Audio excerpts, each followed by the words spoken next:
नमस्कार। परीक्षा पे पाठशाला में आपका स्वागत है। हम लगातार ये कामनाएं कर रहे हैं कि बोर्ड परीक्षा की तैयारी करने वाला हर परीक्षार्थी, हर छात्र छात्रा, हर उससे जुड़ा हुआ गुरुजन और उससे जुड़े हुए माता पिता सभी इतने ऊर्जावान हो ताकि छात्र छात्रा का भविष्य उज्जवल हो और जिस कामना के साथ, जिस सपने के साथ वो अपनी पढ़ाई कर रहा है उसमें उसे अभूतपूर्व सफलता मिले। आज हम अपनी पाठशाला में चर्चा कर रहे हैं कक्षा 12 की, और कक्षा 12 की वो भी हिंदी की। एक बात हम आपको बता दें कि बोर्ड परीक्षा जो यूपी की है उसमें हिंदी का प्रश्न पत्र ही अनिवार्य है और सब जितने भी विषय हैं उनमें वैकल्पिक लगे हुए हैं। किसी के साथ कंप्यूटर है, किसी के साथ म्यूजिक है, किसी के साथ ज्योमेट्रिक आर्ट है, लेकिन हिंदी कंपलसरी। हाँ, ये बात सही है कि हिंदी के भी 2 भाग कर दिए गए, खास तौर से इंटरमीडिएट में। जो छात्र छात्राएं विज्ञान और कॉमर्स से अध्ययन कर रहे हैं उनके लिए सामान्य हिंदी है, और जो छात्र छात्राएं कला संकाय मतलब आर्ट साइड से हैं उनके लिए साहित्यिक हिंदी। ये 2 प्रश्न पत्र हैं और उन्हीं के अनुसार अध्ययन और अध्यापन लगातार हो रहा है। आज इस पर विस्तृत चर्चा करेंगे हमारे साथ जाने माने हिंदी के शिक्षक सुनील कुमार अवस्थी जी। अवस्थी जी, मैं आपका बहुत बहुत स्वागत करता हूं। अवस्थी जी की एक खास बात ये भी है कि उनका अपने हिंदी के प्रति असीम लगाव भी है।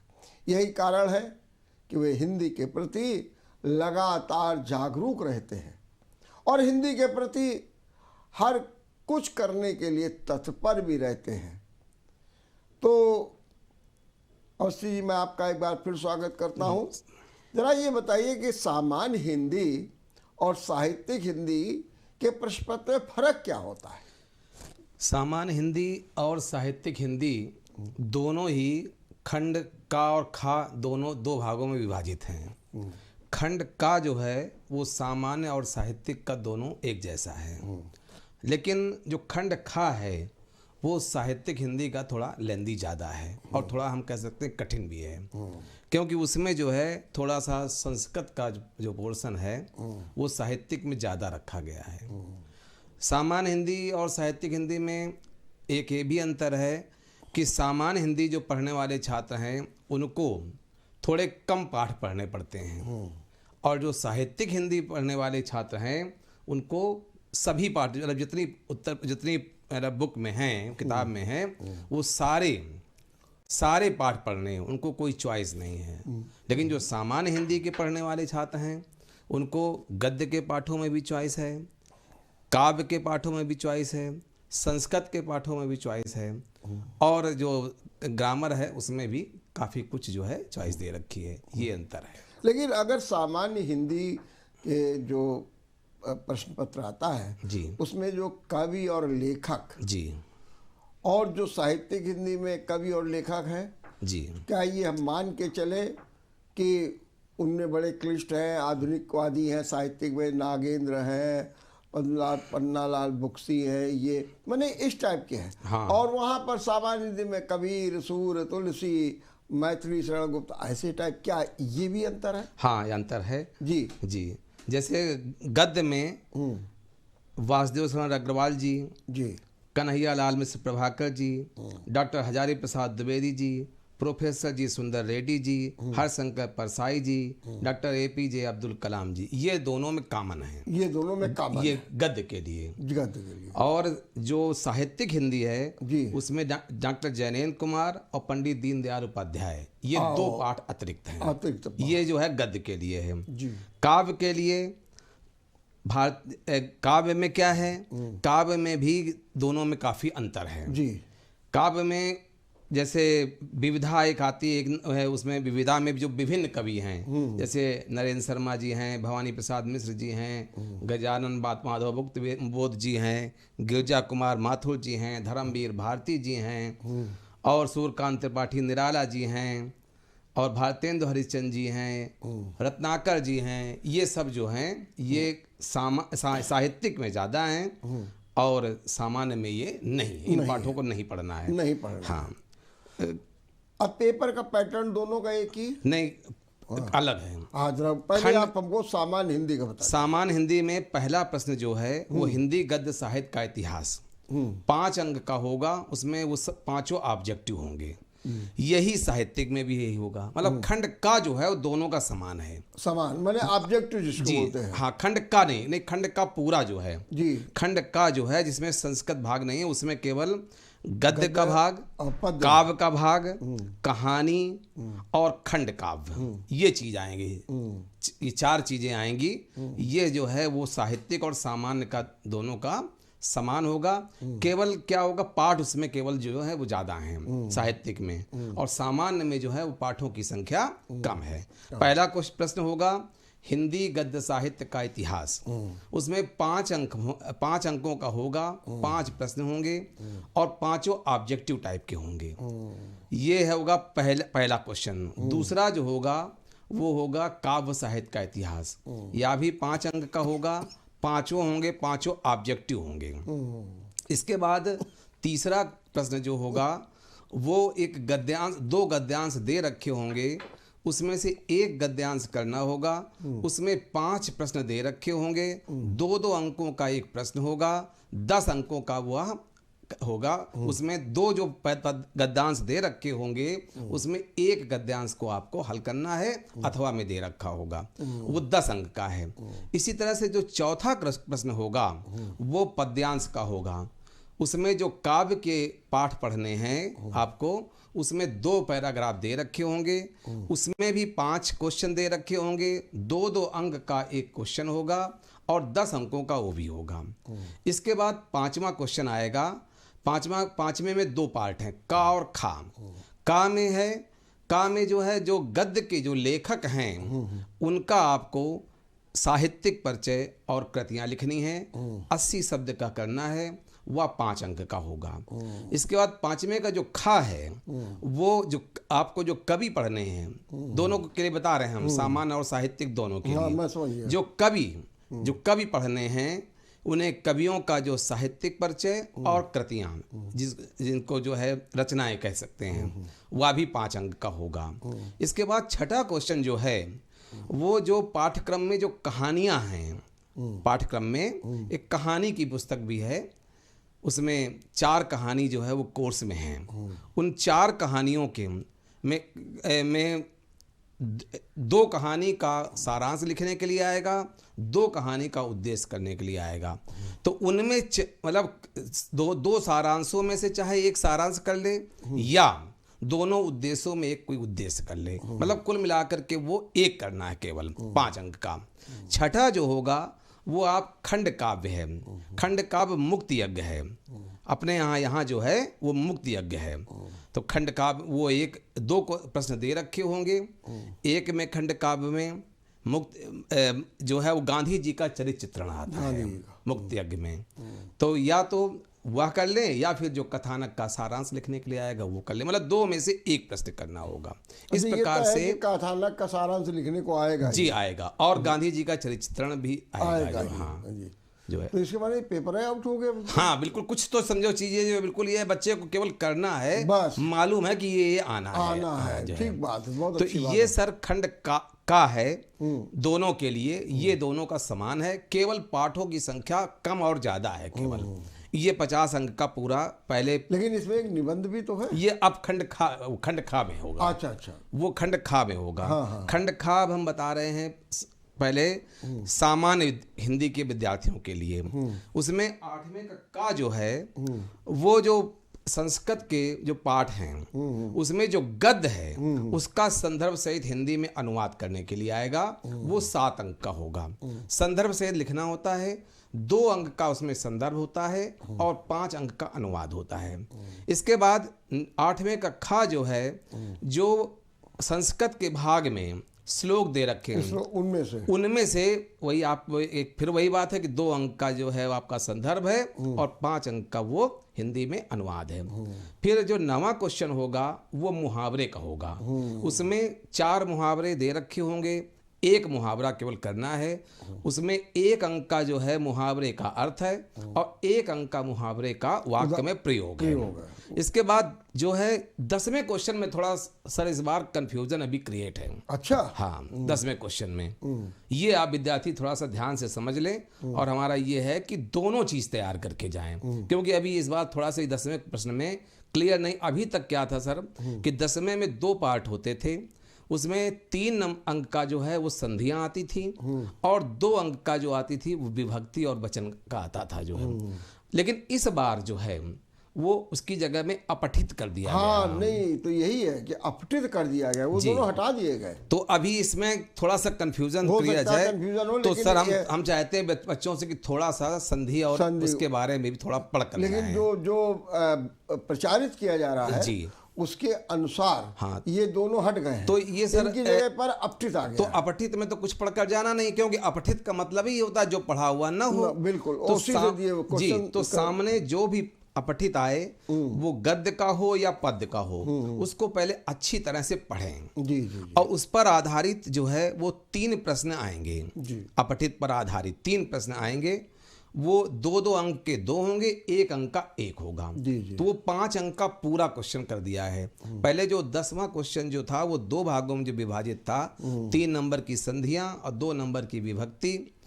तो हमारी कई विद्यालय के अध्यापकों से बात हुई है, अच्छे तो उन्होंने कहा कि सर हम दोनों पढ़ा रहे हैं, दोनों पढ़ा रहे हैं कि अगर मान लीजिए वहाँ पर जो है ना हो पाए ऐसा तो हाँ, तो इसलिए बच्चे थोड़ा सा ध्यान दे करके संधि और विभक्ति में भी जाएं जी। और फिर 11वां जो है 11वां क्वेश्चन जो है उसमें का खा गा घा पहला है शब्दों में सूक्ष्म अंतर, जैसे थोड़ा सा अंतर, जैसे ग्रह ग्रह ग्रह माने घर, ग्रह माने नक्षत्र, जैसे इस तरह से आ जाए। जैसे फिर 2 अंक का है, गलत वाक्य है तो उनको ठीक नहीं वो तो अलग है सर। अच्छा, वो अलग है। ये तो शब्दों में सूक्ष्म अंतर है।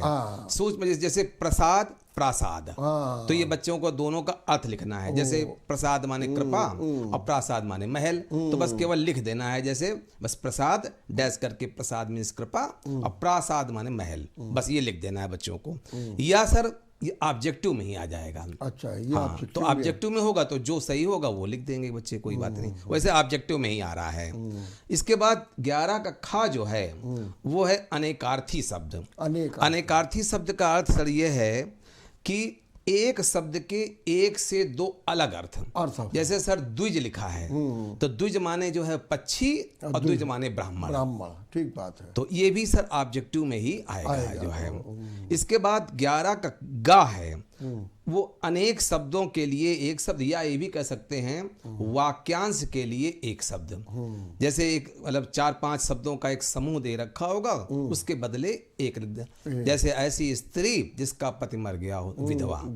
ये ठीक बात है। तो इसके बाद फिर 11 का घा है जो वह शुद्ध अशुद्ध वाक्य जो आप अभी सर कह रहे थे। हाँ, जैसे तो उसमें ऐसे अशुद्ध वाक्य दे रखा होगा तो 4 वाक्य दे रखे होंगे, लेकिन बच्चों को 2 करने हैं केवल उसमें से।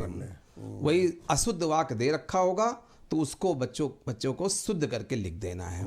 जैसे गाय को काट कर गाजर खिलाओ तो गलत है, ये गाजर काट कर गाय को खिलाओ, इस तरह से सब। इसके बाद ये 11वां क्वेश्चन पूरा हो जाएगा। फिर 12वें क्वेश्चन में पहला क्वेश्चन काव्य सौंदर्य के तत्व आते हैं। काव्य सौंदर्य के तत्व जो है ये 3 भागों में का खा गा 3 में ये बटा हुआ है। का में आता है रस आता है, रस में है श्रृंगार रस है, करुण रस है, हास्य रस है, वीर रस है, शांत रस है। केवल 5 रस जो हैं वो सामान्य हिंदी वाले बच्चों के कोर्स में है। इसमें केवल 5 रस हैं, जबकि जो है और अलंकार जो है, अलंकार में भी दो प्रकार के होते हैं, शब्दा और अर्थालंकार। शब्दा में अनुप्रास, यमक, श्लेष पढ़ना है। अर्था में रूपक, उपमा, उत्प्रेक्षा, भ्रांतिमान और संदेह अलंकार पढ़ना है। ये इसके बाद जो गा क्वेश्चन होगा वो छंद है। छंद जो है वो सामान्य हिंदी वाले बच्चों में केवल 4 छंद हैं, साहित्यिक में ज़्यादा हैं। सामान्य वाले में केवल 4 हैं, वो चौपाई है, दोहा है, सोरठा है और कुंडलियाँ हैं। केवल 4 छंद पढ़ने हैं केवल इनको। इसके बाद जो 13वां क्वेश्चन आएगा वो पत्र लेखन का है। पत्र लेखन जो है ये 6 अंक का होगा। इसमें 3 प्रकार के पत्र आते हैं सर। पहला पत्र जो आता है वो आवेदन पत्र कहलाता है, जैसे बैंक से ऋण प्राप्त करने के लिए आवेदन पत्र है। दूसरा जो है वो प्रार्थना पत्र कहलाता है, जैसे अपने क्षेत्र में सफाई करने के लिए या बिजली की कोई समस्या वगैरह हो, वो सर जो है वो प्रार्थना पत्र कहलाता है। और तीसरा जो है वो नियुक्ति पत्र है। नियुक्ति पत्र जैसे कहीं पर काम करने के लिए, लिपिक की नियुक्ति के लिए है, या अध्यापक की नियुक्ति के लिए, या और किसी विभाग में नियुक्ति, भर्ती के लिए। 3 प्रकार के पत्र जो हैं वो कोर्स में, उनमें से एक करना होगा वहाँ बच्चों को। 2 अगर आएंगे एक कर लेना है, या एक ही आए तो कर लेना है, उससे तो कोई मतलब वो तो बच्चे अगर 2-3 बार लिख कर देखे होंगे तो उसका। इसके बाद सर चौथा क्वेश्चन जो है वो निबंध का है। निबंध 9 नंबर का है।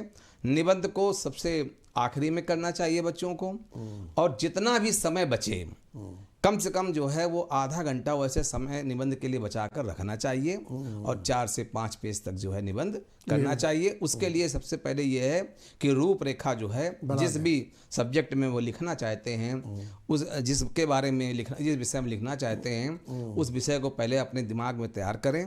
इसके बाद उसकी रूपरेखा 6, 7, 8 हेडिंग कम से कम उसको जो है, इसके लिए कम से कम बच्चों को 5-6 निबंध जो है पहले से तैयार करके रखने चाहिए, और कॉपी में उसकी प्रैक्टिस करें। ना पूरे निबंध अगर तैयार करें तो कम से कम उनकी जो है हेडिंग्स लिख करके, हेडिंग्स और कोटेशन लिख कर उनको कई बार जो है तैयार कर लें। तो कुछ बच्चे कहते हैं निबंध तो ऐसे ही लिख देंगे, लेकिन ऐसे सर नहीं लिख पाएंगे, क्योंकि ऐसे लिख पाएंगे तो फिर 1 पेज लिखना भी मुश्किल हो जाता है। जब तक बच्चे तैयार नहीं किए होंगे और तैयार करे होंगे तो निबंध लिखना आसान होगा। उसमें बाकायदे हेडिंग डाल करके, हेडिंग और कोटेशन जो है उसको कम से कम 4-5 पेज का अच्छी तरह से लिखें। अच्छा, जो क्वेश्चन चूंकि 9 नंबर का है जी, तो इसमें जो सामान्य हिंदी में जो निबंध आते होंगे बड़े सरल आते होंगे। हाँ, कि जैसे किसी लेखक के बारे में पूछा जा सकता है जी। तो दूसरा सामान्य रूप से जो मुद्दे चल रहे हैं, बेटी पढ़ाओ बेटी बचाओ, इस तरीके, या प्रदूषण, वहाँ पर पर्यावरण एवं प्रदूषण, वहाँ पर ये हो जाएगा साहित्य समाज का दर्पण है जी। ये ऐसा निबंध का सर लगभग दोनों में एक जैसा पैटर्न है। पैटर्न तो ये चलेगा। दूसरा चीज, अगर मान लीजिए काव्य में दोनों के विद्यार्थी कबीर, सूर और तुलसी पढ़ लें तो हमारे ख्याल से सर ये जो है कबीर जो है वो फर्स्ट ईयर में चला गया है अब। सर ऐसा हो गया है जो है ये हाँ, अब जो ऐसा हो गया है कि फर्स्ट ईयर में कबीर, तो सूर तुलसी तो है ही है। तुलसी, हाँ तुलसी भी जो है वो चलेगा उसी में सर। तो केवल सूर रहेगा। हाँ नहीं, सूरदास भी, सूर कबीर तुलसी उसमें चले गए सर, तीनों।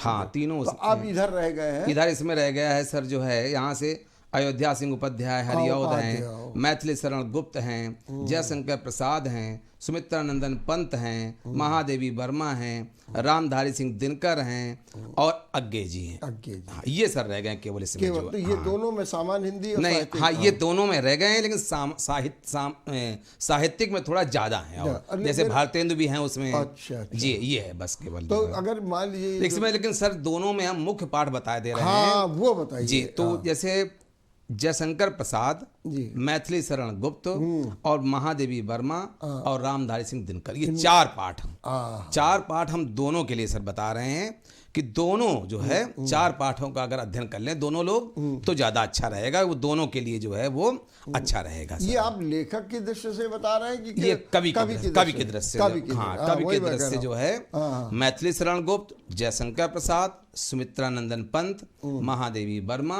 और रामधारी सिंह दिनकर, ये पाठ हम जो बता रहे हैं, ये दोनों के लिए, मतलब जीवनी के लिए भी, और जीवनी के लिए भी, और उसके प्रश्नोत्तर छांटने के लिए भी, मतलब जो उसका संदर्भ और व्याख्या के लिए भी। अब सर संदर्भ और व्याख्या असल में नहीं आता, पहले जैसे आता था। अब वो प्रश्नों के रूप में आने लगा है सर। अच्छा। 5 प्रश्न आने लगे हैं। तो लेकिन वो एक तरह से अगर बच्चा संदर्भ या उसका व्याख्या नहीं पढ़े होगा तो उन प्रश्नों का उत्तर नहीं दे पाएगा जब तक उसकी व्याख्या नहीं आती होगी। तो व्याख्या जो है वो आनी जरूरी है। अगर व्याख्या आएगी तभी उन प्रश्नों का उत्तर वो अच्छी तरह से दे पाएगा जो है। लेकिन हमको लगता है कि मैत्री शरण तो ऐसे कॉमन कवि हैं जी। और राष्ट्र कवि रहे हैं, बड़े चर्चित रहे हैं। जी, जी, इनके जी। बारे में तो पूछा ही जाना होगा। हाँ हाँ, तो निश्चित रूप जी से। जी जी जी। और इसी तरीके से अगर शुरुआत में देखा जाए, ठीक है, महादेवी वर्मा, उधर सुमित्रानंदन पंत, और वो कठिन हो सकते हैं, लेकिन अगर हरिओम जी को देखा जाए जी तो उनके बारे में थोड़ा सा सरल होगा। जी जी जी, पहला ही पाठ है सर। जी। अच्छा अच्छा, अगर मान लीजिए हम लेखक की बात करें जी जी। तो उसमें कौन कौन से भारतीय लेखक में tradition सर हजारी नहीं, वो नहीं, वो सब फर्स्ट ईयर में चला गया है सर। वो सब फर्स्ट ईयर हाँ। में चला गया। इसमें अच्छा, जो है माने सब कि सर जो पहला पाठ जो है जी, वासुदेव शरण अग्रवाल का राष्ट्र का स्वरूप है, हाँ। बहुत इंपॉर्टेंट पाठ है सबसे सर। ज्यादा तो इम्पोर्टेंट पार्ट यही है, ये राष्ट्र का पहला स्वरूप। पाठ है, जी। हाँ, इसमें तो आता ही है। जी बिल्कुल। आता है। पहला जी। पाठ जो है वासुदेव शरण अग्रवाल का राष्ट्र का स्वरूप, बहुत इंपॉर्टेंट है। दूसरा जो है सर हजारी प्रसाद द्विवेदी जी का, वह बहुत इंपॉर्टेंट है, अशोक के फूल। अशोक। इसके बाद जो है प्रोफेसर जी सुंदर रेड्डी का है भाषा और आधुनिकता, यह भी इंपॉर्टेंट है।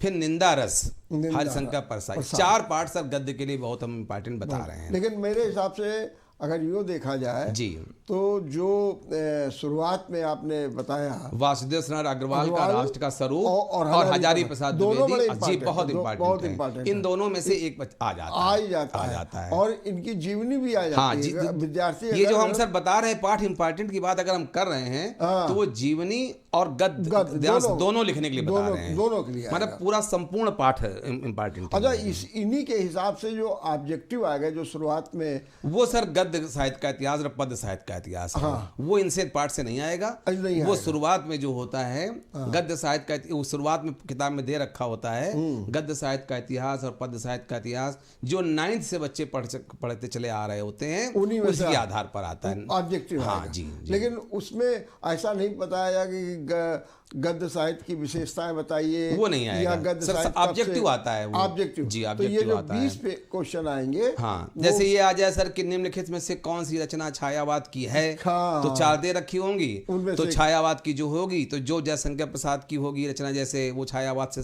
की होगी, या जो महादेवी वर्मा के जो 4 ये स्तंभ माने गए हैं छायावाद के, रामधारी ये महादेवी वर्मा, सूर्यकांत त्रिपाठी निराला, सुमित्रानंदन पंत और जयशंकर प्रसाद, ये छायावाद के 4 स्तंभ कहे जाते हैं जो है। अच्छा, दोनों में किताबें कॉमन है कि किताब एक ही है, एक किताब है, बस कि ये है। लेकिन उसमें आपने बताया था कि कहानी की 4 वो भी उसी में है। हाँ वो है कहानी, उसी में है। उसी में है। और जो मुक्ति यज्ञ, मुक्ति यज्ञ सर अलग है। हाँ वही मैं कह रहा हूँ, वो अलग लेकिन है। वो किताब सर वही है कि किताब उसकी कोई न पढ़ाई जाती है न चलती है, बस उसके वही 2 प्रश्न जो हैं बस वो वही है। लिखवा दिए जाते हैं जो है। और अब किताबों में पूरा पाठ नहीं आता है उसमें, किसी किताब में पूरा पाठ लिखा नहीं मिलेगा आपको।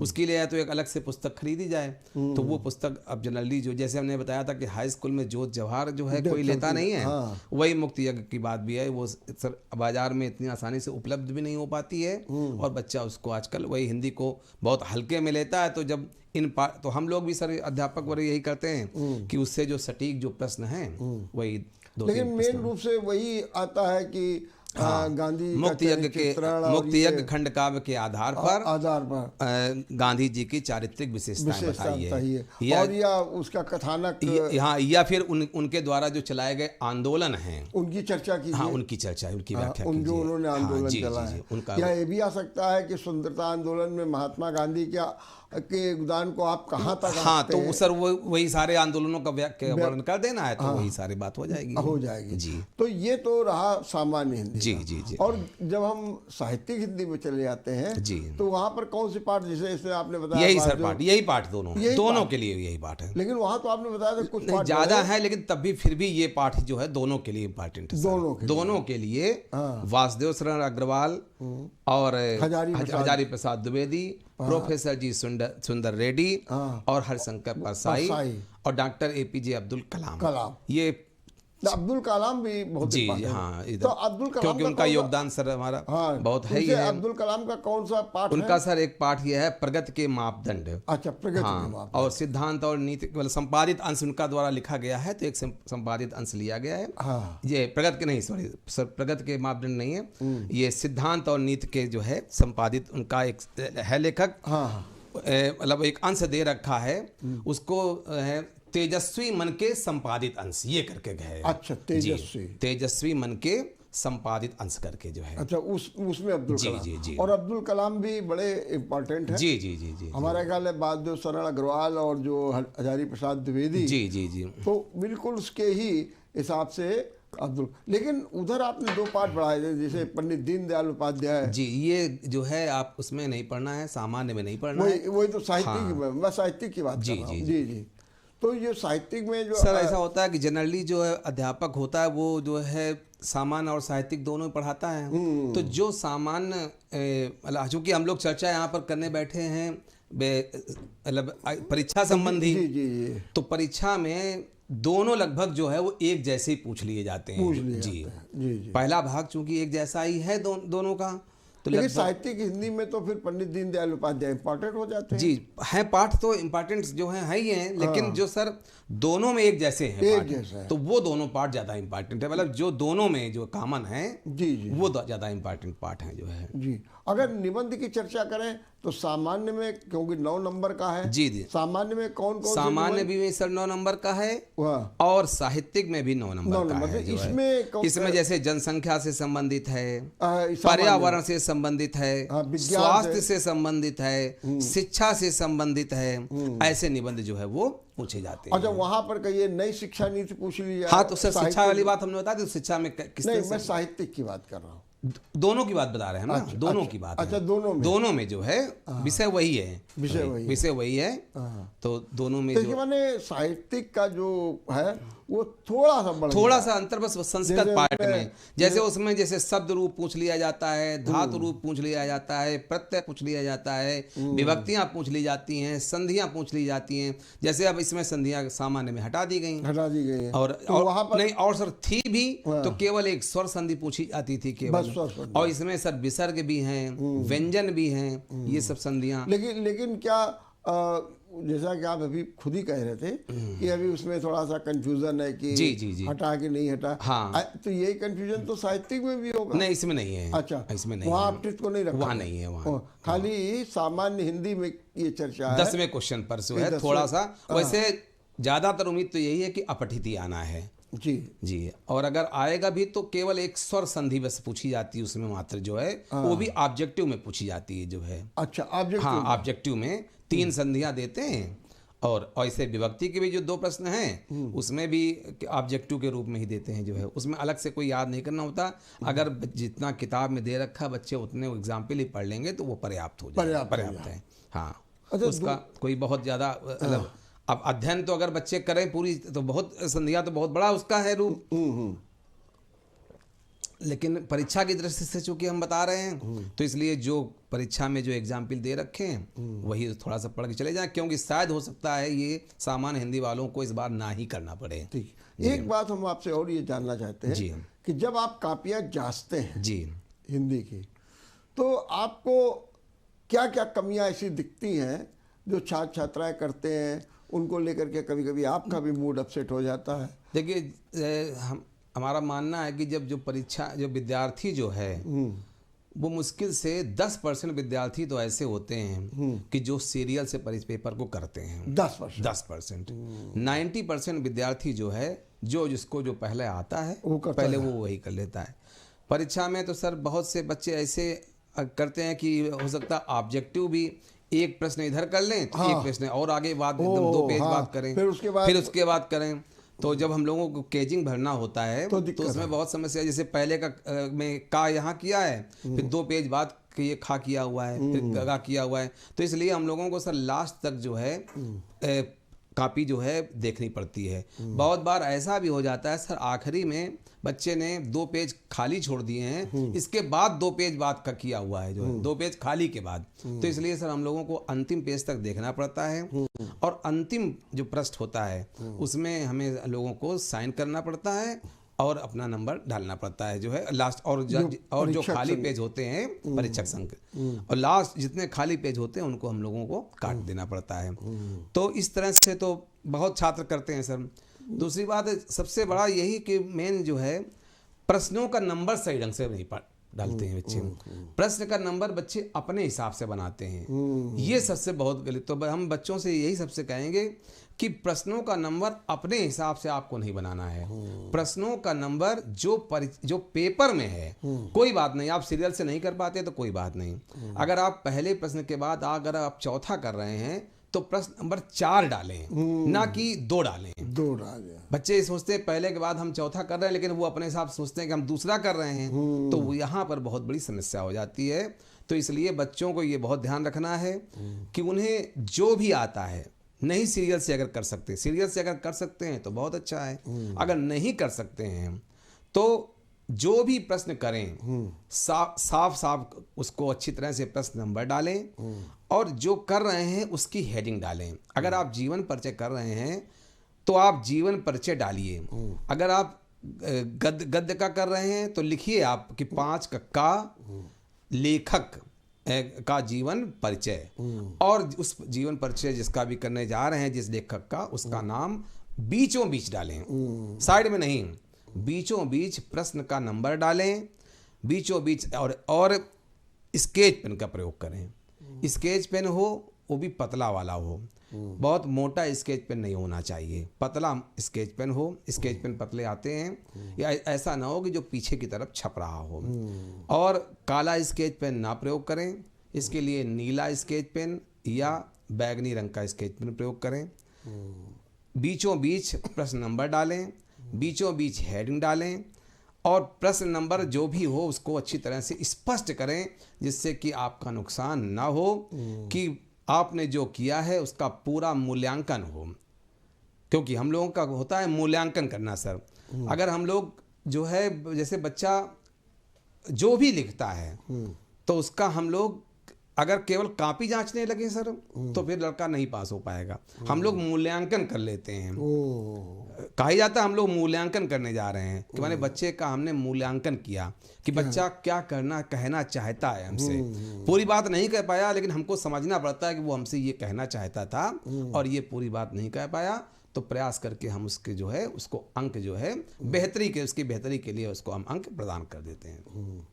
लेकिन जैसे मान लीजिए अभी आप जीवन परिचय की बात कर रहे थे जी, तो क्या सामान्य हिंदी में जीवन परिचय केवल पूछा जाता है, और जब साहित्यिक वाले हैं तो उनमें ये पूछा जाता है कि उनकी कृतियां बताइए और साहित्यिक योगदान बताइए? वो सर दोनों में लिखना पड़ता है। ये दोनों में? हाँ, जीवन परिचय, साहित्यिक परिचय और कृतियां, तीनों ये थोड़ी तीनों में लिखनी चाहिए। वहाँ कहा गया हो चाहे ना कहा गया। अच्छा, हाँ, ये बात आपने बताई। वहाँ कहा गया हो चाहे ना कहा गया हो। जैसे वहाँ लिखा होता है साहित्यिक परिचय, तो केवल साहित्यिक परिचय लिख देते हैं बच्चे, वो गलत है। जीवन परिचय भी देना उसका जरूरी है। तो ये तो पता लगे कि बैकग्राउंड जी, और केवल साहित्यिक परिचय से नहीं होगा सर, क्योंकि थोड़ा साहित्यिक परिचय, थोड़ा जीवन परिचय, थोड़ी और उनकी ना, अगर ये ना सोचे कि 10 कृतियां नहीं याद तो हमें 1 याद हो, 2 याद हो, जो भी हो वो हमें लिख देनी चाहिए उसमें जो है। अब बिना कृतियों के लिखे हुए, हाँ, उसके सर 2 अंक होते हैं, क्योंकि तो फिर नंबर कट जाते हैं जो है, तब नंबर कट जाते हैं। तो कृतियां हो, साहित्यिक, अगर पूरा लिखा होता है तो बच्चे फिर 5 के 5 नंबर भी उसको मिल जाते हैं। ये जो पद्यांश और गद्यांश आते हैं जी, इनके उत्तर करने से आते हैं, ये कि इसकी व्याख्या कीजिए? नहीं सर, उत्तर जो है, एक प्रश्न आता है रेखांकित अंश की व्याख्या, उसमें जो है 1 या 2 पंक्तियां जो है रेखांकित की होती हैं, उसकी व्याख्या लिखनी होती है। और एक जो होता है वो सर संदर्भ होता है। 1-2 नंबर का जो आएगा उसमें या तो सीधे सीधे लिख देंगे कि पाठ का नाम और लेखक का नाम बताइए, कि दिए गए गद्यांश या दिए गए पद्यांश के लेखक या कवि का नाम और पाठ का नाम बताइए, या शीर्षक का नाम बताइए। इस तरह से आ सकता है। या फिर ऐसा भी आ सकता है कि दिए गए गद्यांश या पद्यांश जो भी लिख रहे हैं उसका संदर्भ लिखिए। तो दोनों एक ही बात है वो। अगर आप पूरा संदर्भ ना भी लिखें, केवल यही लिख दें कि पाठ का नाम ये और लेखक का नाम ये, बस। लेकिन वो स्पष्ट होना वो चाहिए, स्पष्ट होना चाहिए बस। बल्कि जब जो भी आप जी पाठ जी, का तो नाम वो संदर्भ पूरा मान लिया जाएगा उसको। अगर हाँ, केवल इतना भी ये लिख हाँ देगा, ये ना लिखे कि ये गद्यखंड हाँ हमारी ना भी पाठ्य लिखे तो कोई पुस्तक बात नहीं है। फला के उससे लिया गया जी है, जी, गद्यखंड से उसकी लिया कोई जरूरत नहीं है। हम लोग वो भी मान लेते हैं कि लड़के ने पाठ का नाम और लेखक का नाम लिख दिया है तो संदर्भ स्पष्ट हो गया है। अच्छा, इसे प्रसंग भी तो लिखना नहीं फिर पड़ता? नहीं, प्रसंग नहीं लिखना है सर इसमें। हाँ। प्रसंग नहीं लिखना, केवल 2 अंक का यही लिखना है बस। लिखना चाहिए जी। बिल्कुल पूरी तरीके हाँ, पूरी तरह से। अगर बच्चे को अगर और अच्छी तरह से मालूम है तो किसी मूल पुस्तक का भी नाम उसका मालूम है जिससे लिया गया है, अच्छा, अगर तो वो भी लिख दे तो और अच्छी चीज है। गलत ना लिखे, कोई बात नहीं है, केवल आप पाठ का नाम और लेखक का नाम लिख दें बस केवल, या कवि का नाम जो भी है, मतलब काव्य में कवि का नाम। तो मैंने आप सामान्यतः जब कॉपी जांचते हैं जी। तो ये देखते हैं कि छात्र जो हैं जो लिखते हैं, जो उनके जो प्रश्न संख्या है, जी एक तो क्रम से नहीं करते हैं जी, लेकिन आपका कहना ये कि अरे भाई क्रम से नहीं करते तो कम से कम नंबर ही ठीक हाँ, डाल दें, स्पष्ट होना हो चाहिए। जाए। जी। ये नहीं होता है। हाँ। और आपको क्या दिक्कतें दिखती हैं उसमें? और बाकी अब तो फिर बच्चे हैं तो समस्याएं तो आती रहती हैं जो, नहीं, लेकिन थोड़ा सा मेजर हाँ, मेजर ये है थोड़ा राइटिंग का भी जो है, राइटिंग साफ नहीं लिखते हैं जी। और हमारा वही है, बच्चे जो है कटिंग ना करें। कटिंग अगर आप धोखे से कोई चीज़ हो जाती है तो उसको एक लाइन से केवल काट दें, गंदा मत करें। और प्रश्नों को दूर दूर, जो प्रश्नों, एक प्रश्न के बाद 2 लाइनें कम से कम छोड़ी जाएं। प्रश्न करते समय सफाई का और शुद्धता का, सफाई शुद्ध और शुद्धता 2 चीज़ें, इनका विशेष ध्यान रखा जाए बस। दूसरा एक ये भी है कि जो ये पेपर का नया पैटर्न आ गया है जी, ये छात्रों के आप हित में मानते हैं? ये सर हित में है, बहुत हित में है जो अच्छा है। हाँ, उसका कारण क्या है? उसका कारण ये है कि जैसे ऑब्जेक्टिव टाइप के सर हो गए हैं तो उससे पहली बात तो पूरे अंक मिलने लगे हैं। पहले सर जैसे गद्य साहित्य पूरी व्याख्या करने के लिए आ जाती थी तो उसमें बच्चा करता था तो आधे अंक मिलते थे। अब ये 2-2 अंक के जब 10 नंबर, अब जैसे 10 नंबर की सर पूरी पहले व्याख्या आ जाती थी तो उसमें 10 नंबर में टीचर जो है 6 या 7 दे देता था। 6-7 जी, बहुत कभी कभी 5 ही दे देता था। और अब ये है कि जब 2-2 अंक हर 5 के लिए बराबर हो गए तो अब 10 में 10 मिल जाते हैं सर। तो ये फायदा हो गया बच्चों का जो है। तो मूल्यांकन की दृष्टि से तो फायदा हो गया उनको। हाँ। लेकिन अब ये भी तो फायदा हो गया है कि अब छात्र को पूरा पढ़ना पड़ेगा। हाँ सर, अब पूरा ये तो नहीं कि इम्पोर्टेंट क्वेश्चंस ले लिए या इम्पोर्टेंट चैप्टर खाली ले लिए। नहीं, इम्पोर्टेंट चैप्टर तो बताया हमने, वो पढ़ ले। नहीं, वो तो पढ़ ही ले, जी। लेकिन अगर मान लीजिए वासुदेव सरल को भी पढ़ना है जी। तो उनका पूरा पढ़ना हाँ सर, पड़ेगा। पूरा तो पढ़ना पड़ेगा जो है। हाँ, हाँ, और उनको पूरा पढ़ना पड़ेगा, उनके गद्य को जो राष्ट्र का स्वरूप है उसको पूरा पढ़ना पड़ेगा सर। साल भर में जी 6-7 पाठ तो पढ़ना बड़ा आसान काम है क्योंकि अगर हिंदी अगर 100 नंबर की है, मैथ में और फिजिक्स में और केमिस्ट्री में इतनी मोटी मोटी किताबें पढ़ने पड़ती हैं। उनमें भी हालांकि कोर्स कम किया गया है लेकिन फिर भी हिंदी की केवल एक पुस्तक है।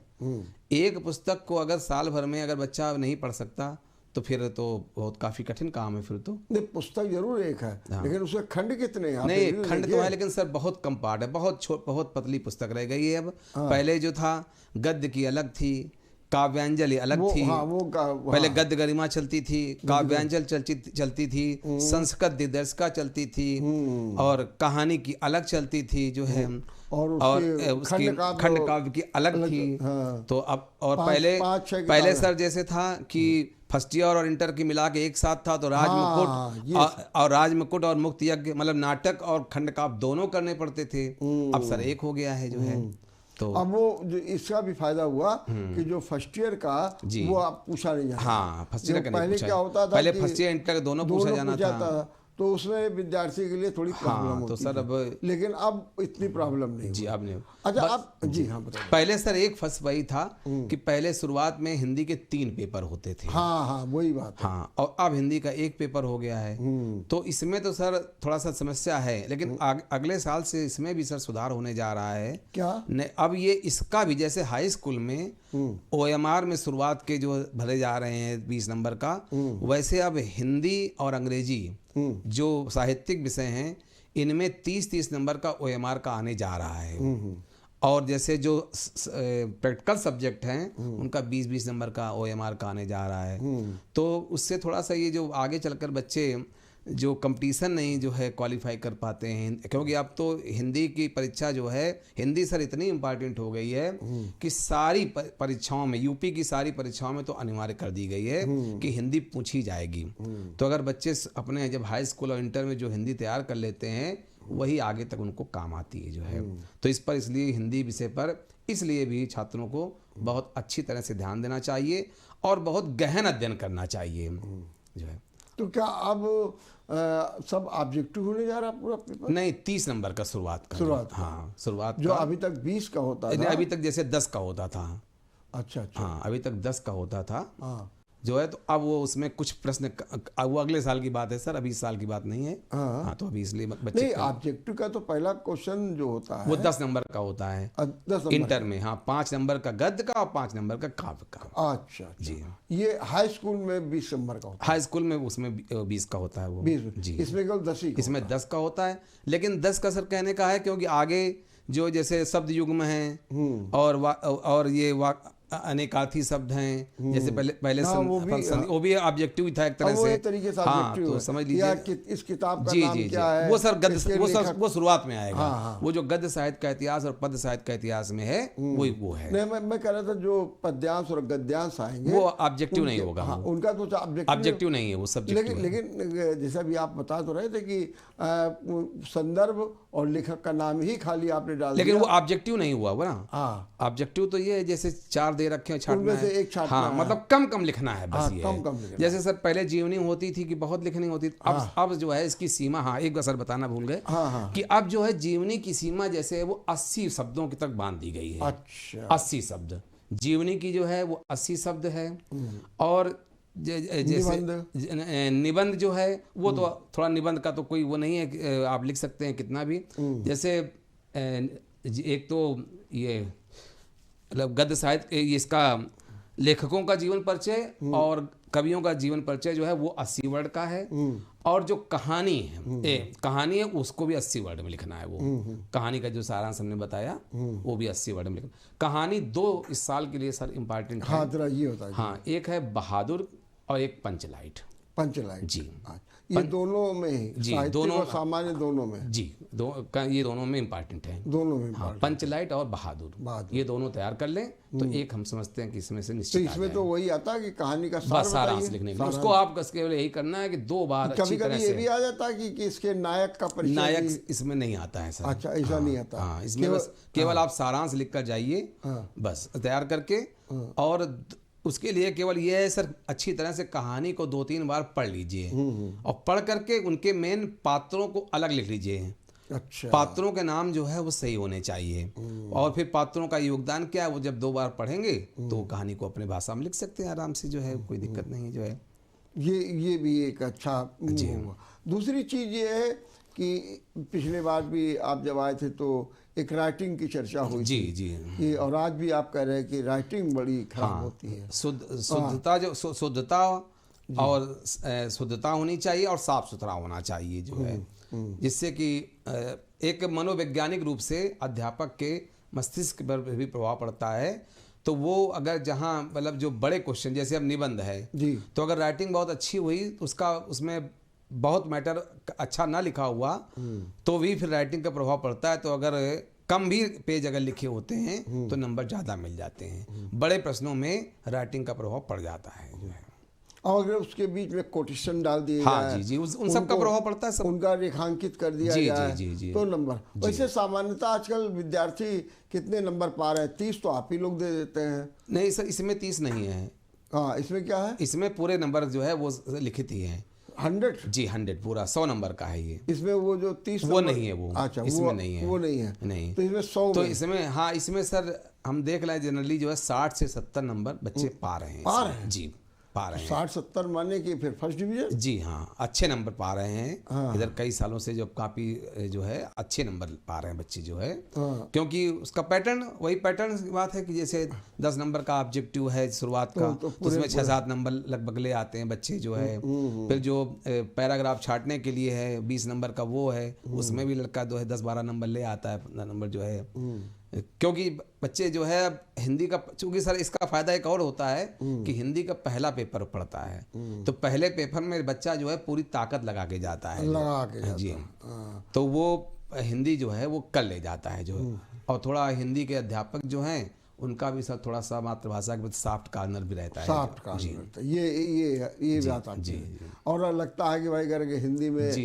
इस विद्यार्थी ने कुछ काम किया है, हाँ, तो उसको नंबर दिया जाए पूरी तरीके से। जी, जी। तो वो भी एक सहानुभूति भी रहती है हम अध्यापकों की। मैंने अब पहले की तरीके से नहीं है। नहीं सर, अब पहले उदारता आ गई हाँ, है। उदारता आ गई है अब जो जी। है।